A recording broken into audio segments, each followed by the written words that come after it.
Intelligence and personality से related MCQ part 3, ये BA 6 semester के लिए है।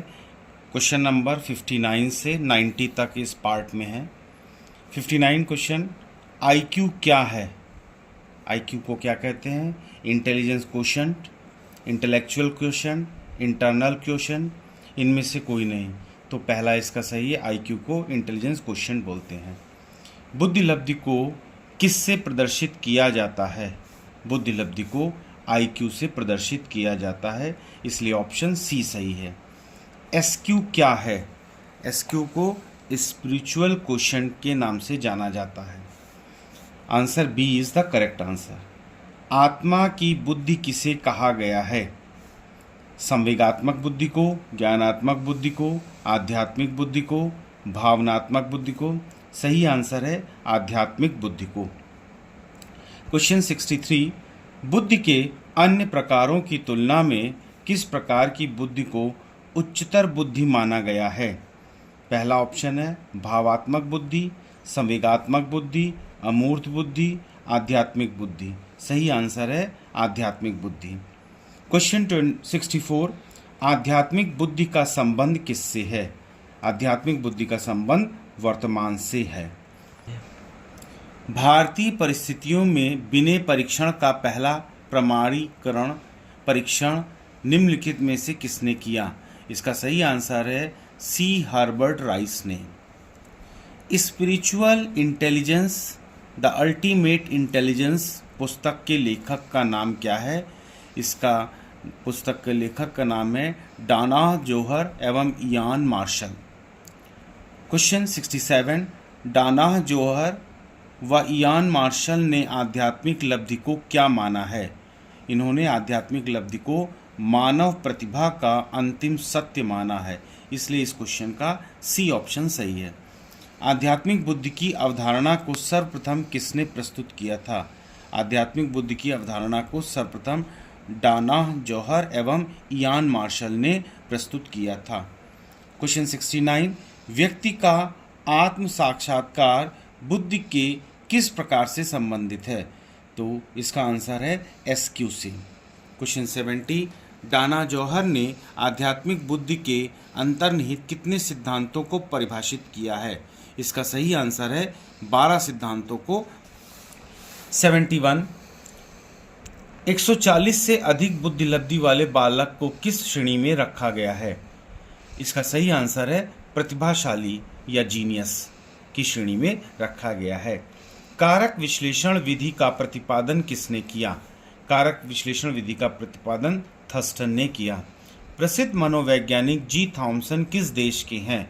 इसका सही आंसर है ब्रिटेन। स्पीयरमैन ने निम्न में से किस योग्यता को अधिक महत्व दिया है? इसका सही आंसर है सामान्य योग्यता को अधिक महत्व दिया है। अतिश्रेष्ठ बुद्धि लब्धि होती है, अतिश्रेष्ठ को वेरी सुपीरियर भी कहते हैं। अतिश्रेष्ठ बुद्धि लब्धि वाले बच्चे की बुद्धि लब्धि 120 से 140 के मध्य होती है, इसका ऑप्शन ए सही है। किस बुद्धि लब्धि वाला बालक महामूर्ख होता है? जिस बालक की बुद्धि लब्धि 25 से कम होती है वो बालक महामूर्ख की श्रेणी। बुद्धि इंटेलिजेंस है कार्य करने की एक विधि, दूसरा ऑप्शन अनुभव से लाभ उठाने की क्षमता, तीसरा ज्ञानार्जन करने की क्षमता, चौथा है उपरोक्त सभी। इसका सही आंसर है उपरोक्त सभी, इसलिए ए, बी और सी तीनों सही हैं।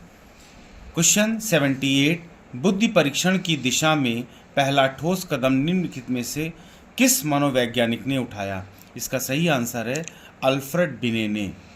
बुद्धि परीक्षण से आकलन किया जाता है बुद्धि लब्धि का, मानसिक आयु का, शारीरिक आयु का, वास्तविक आयु का। सही आंसर है बुद्धि लब्धि का।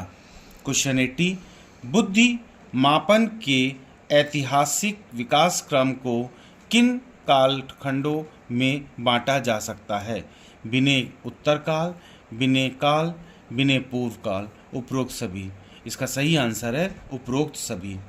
क्वेश्चन 81, वह परीक्षण जिसमें बच्चों को प्रारंभिक बिंदु से लेकर अंतिम बिंदु तक सही रास्ता खोजना होता है कहलाता है?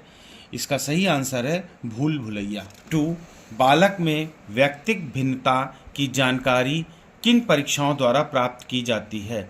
इसका सही आंसर है बुद्धि परीक्षण द्वारा प्राप्त की जाती है। Question 83, A.N. मिश्रा ने किस महत्वपूर्ण अशाब्दिक बुद्धि परीक्षण का भारतीय अनुकूलन किया? इसका सही आंसर है पास अलोंग परीक्षण का भारतीय अनुकूलन किया था। क्वेश्चन 84, शारीरिक आयु के अनुसार किए गए परीक्षणों में मानसिक योग्यता का परिचय मिलता है, ये कथन किसका है? ये कथन स्टर्न का है। सही answer C. Question 85, Allahabad Uttar Pradesh की मनोविज्ञान शाला में कौन सा परीक्षण किया गया था? इसका सही आंसर है शाब्दिक सामूहिक बुद्धि परीक्षण किया गया था। क्वेश्चन 86, ऐसे परीक्षण जो शाब्दिक और अशाब्दिक दोनों प्रकार के होते हैं उन्हें किस प्रकार का परीक्षण कहा जाता है? उन्हें द्विमापी बुद्धि परीक्षण कहा जाता है, इसलिए इस क्वेश्चन का ऑप्शन बी सही है। भारत में मनोविज्ञान शाला कहाँ स्थापित है? आंसर है इलाहाबाद उत्तर प्रदेश में। क्वेश्चन नंबर 88, शिक्षा के क्षेत्र में बुद्धि परीक्षणों की क्या उपयोगिता है? शिक्षा के क्षेत्र में बुद्धि परीक्षणों की उपयोगिता, इसके 3 ऑप्शंस दिए हैं। अधिगम क्रिया के मार्गदर्शन हेतु, शिक्षा मार्गदर्शन हेतु, प्रतिभाशाली बालकों की पहचान हेतु। ये तीनों सही हैं, अतः ऑप्शन डी उपरोक्त सभी सही है। डॉक्टर लज्जा शंकर ने किस प्रकार के बुद्धि परीक्षण का निर्माण किया? इन्होंने सामूहिक बुद्धि परीक्षण 1933 का निर्माण किया था। क्वेश्चन नंबर 90, बिने साइमन बुद्धि परीक्षण का संशोधन करने वाले मनोवैज्ञानिक टर्मन किस विश्वविद्यालय के प्रोफेसर थे? इसका सही आंसर है स्टैनफोर्ड विश्वविद्यालय के प्रोफेसर थे। ऑप्शन ए करेक्ट है। इस प्रकार इस पेपर से रिलेटेड हमने 3 पार्ट में 90 MCQ तैयार किए हैं और please subscribe the channel and like the video.